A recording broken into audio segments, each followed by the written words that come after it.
Hello, everybody. Welcome back to episode 8. Today's episode, we're going to be talking about shadow AI, right, and the hidden risks to every organization. Okay, so thank you very much for joining. And of course, as per usual, I hope you get some learnings out of this video.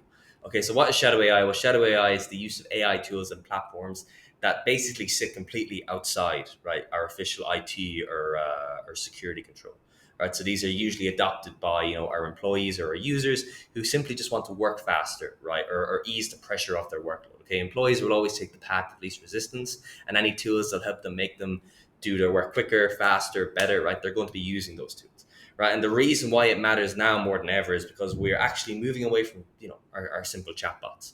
Okay, so AI, it's becoming agentic. Systems are able to take actions, right? They're able to complete tasks and interact with business systems, right, that don't really need as much human direction. Okay, and this means that AI, it's becoming a new identity type. Okay, AI is or agentic AI and agents are becoming a new identity. We have to treat them as such. Okay, so as Jason Huang said, the future role of the IT department is going to become the HR department, right? For essentially, agents, right, that businesses have within their environment.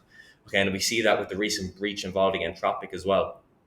It's just a reminder that even the most advanced AI companies are they're facing targets, right, and they're being targets, I should say, right, and the bad guys are using AI tools as well, guys, right. AI is being used as red teaming as well, so it's very important that we understand what technology we have in order to prevent that. Okay, so my aim today is to break down this topic and just show you clearly how shadow AI actually works, okay, and break any myths. Okay, so we're going to get a bit more low level in terms of what shadow AI actually is, right, and define it in simple terms. Right, we'll then move on to the governance and explore why shadow AI is it's almost impossible to manage without the right visibility tools.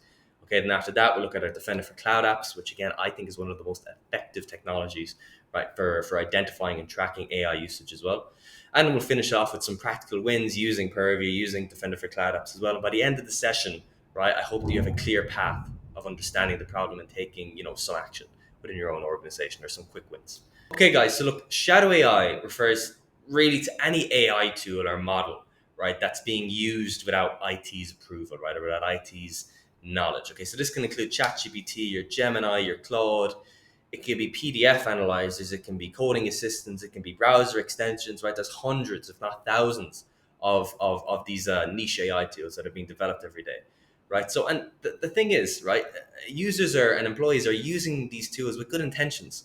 Okay, they just want to speed up their work, right? They just want to solve problems or sort of enhance their productivity, right? So this is the kind of the crux of the situation is we have regulation and we have innovation. We don't want to slow down innovation, but we want to make sure that we can do it in a controlled and secure manner, right? It's because research, as I mentioned before, from MIT and from Salesforce, is that 90% of employees are using generative AI at work, right? And it's all shadow AI. Okay, even though 40% of organizations globally have enterprise AI licensing, which again is secure by default, like Copilot, because it interacts or it's integrated within your Graph API, and you have your Microsoft secure service boundary as well. The reality is employees are still using these tools, so we need to get visibility, right? And again, this creates a situation where sensitive data is pasted, it's uploaded, and it's shared with unapproved AI platforms. Okay, so the risk is as AI becomes more agentic, right? These systems can, they can take actions autonomously, right? Meaning that the organization may unknowingly have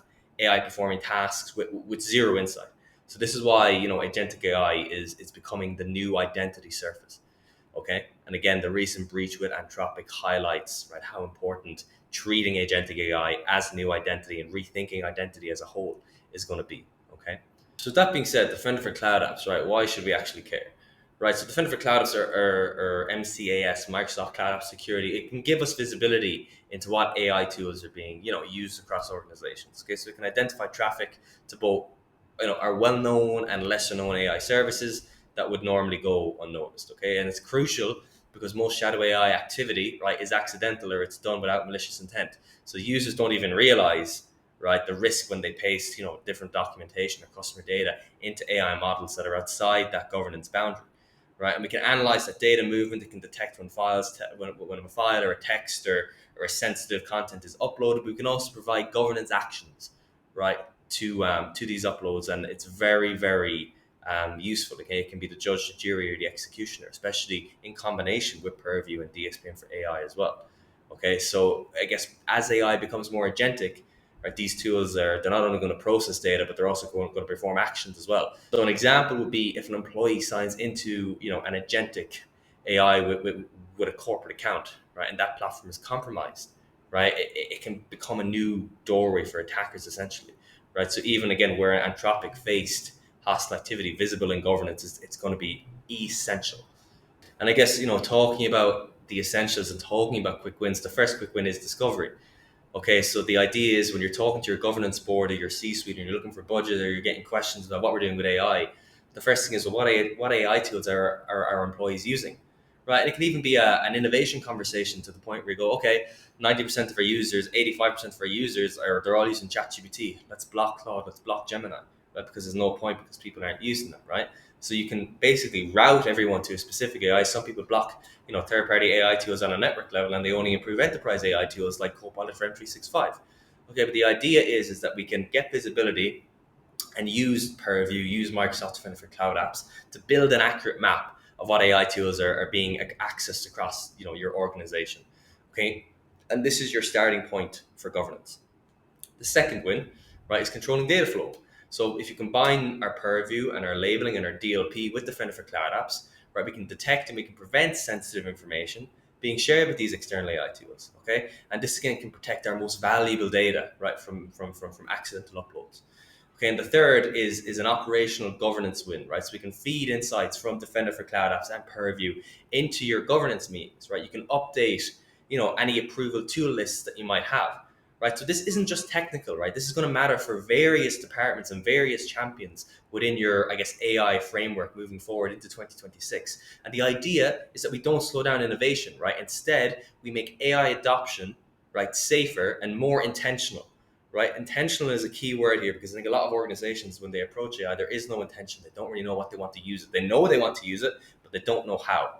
Okay, so shadow AI becomes visible, it becomes manageable, and it also becomes aligned with your organizational strategy if we leverage the technology that is already available to us. Okay, so as agentic AI evolves, right, these, in my opinion, will be critical.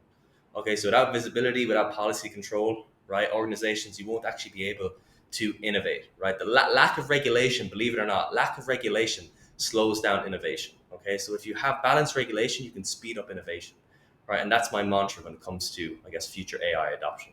Okay, guys, thank you very much for watching this video on how we can use tools like Defender for Cloud Apps and Purview to govern and speed up, right, AI adoption. Again, increase regulation, also increase innovation, and we have to balance the two. Okay, and again, as agentic AI becomes more of an identity problem, it's important that we can gain visibility into what AI tools our agents and also our users are accessing in our background. Okay, so really, really hope you enjoyed the video, and I'll see you in the next one.